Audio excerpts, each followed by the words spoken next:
Were I a Jew, I would be a Zionist. And my father pointed out to me, I did not need to be a Jew to be a Zionist, for I am.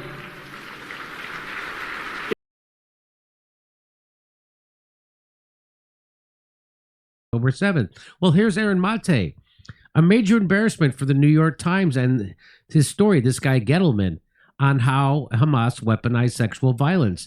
Gal Adbush is the October 7th victim whose story leads and is featured throughout the New York Times article. Her family is even featured as the cover image. New York Times describes her as the symbol of October 7th sexual violence. But here's the problem. Her sister says there is no proof that there was a rape. She also accuses the New York Times of manipulating their family.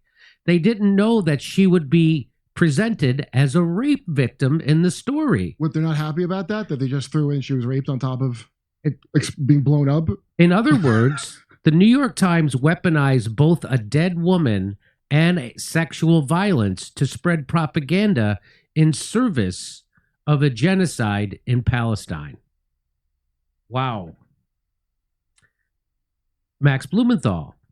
The Times must issue a retraction and punish this guy Gettleman who wrote this article and his colleagues if he cannot discredit the IG comment below by Merle Alter, a parent sister of Gal Abdush. That's the woman they said was raped.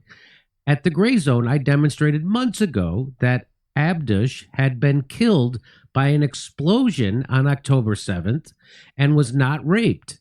See here, and he gives a link to that story where he debunked it.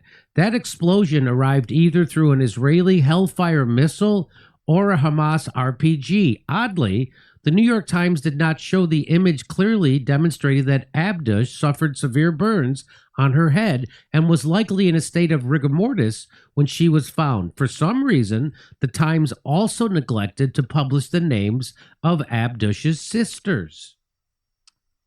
This is literally from the article. It says the trauma from sexual assault can be so heavy that sometimes survivors do not speak about it for years. Several rape counselors said.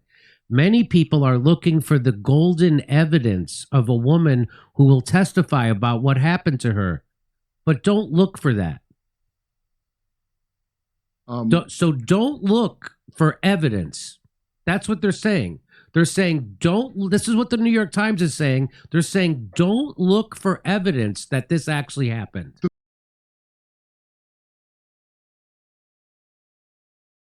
This is CNN Breaking News. Hello, everyone. Thank you so much for joining me. I'm Frederica Whitfield. We'll join Fareed Zakaria GPS in a moment, but right now we've got this breaking news. 3 U.S. troops were killed and at least 24 more injured in a drone attack on a small U.S. outpost in Jordan, near the border with Syria and Iraq. This is the first time U.S. troops have been killed by enemy fire in the Middle East since the beginning of the war in Gaza, October 7th.